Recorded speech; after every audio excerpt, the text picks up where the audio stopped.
Natalie's Princess Fairy Tale.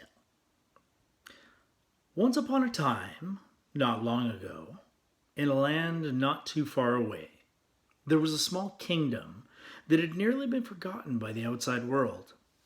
Or should I say that it had been purposely forgotten by the outside world, as this kingdom was not as though a kingdom should be. A short ride from the castle, a gentle spring breeze ran gracefully through the tall grass. As the sun was beginning to break the dawn, a beautiful white horse moved across the meadow and over towards the brook. Early morning was the only time that Princess Natalie could get away from the madness. It was her calm before the inevitable storm. The precious gift of silence was all that was needed between the princess and her best friend. She had named him Lucky because that's exactly how he came into her life.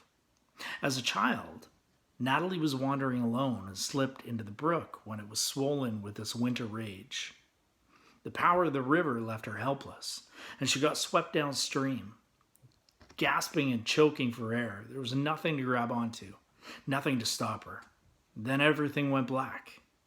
When the princess awoke, she was lying in the meadow, a stone's throw from the creek.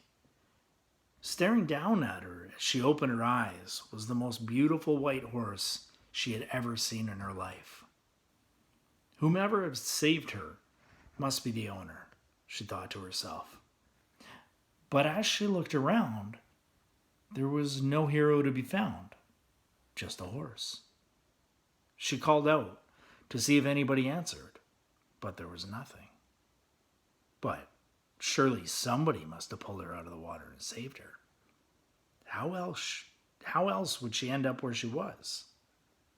As he kept staring into her eyes, she suddenly realized the miracle that had taken place.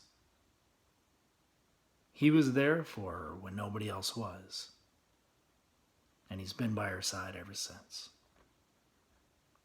At the water's edge, they paused briefly so Lucky could quench his thirst. A blue jay was singing in the background as suddenly something caught Natalie's eye. There was something glimmering at the bottom of the stream, something oddly metallic in nature. Now, Natalie, Princess Natalie, you need to make your first choice. Do you want to get off your horse and go into the water and see what this bright, shiny object is? Or do you just want to keep riding? It's probably nothing. Gotta make a choice, and then let me know. Okay, love you, bye.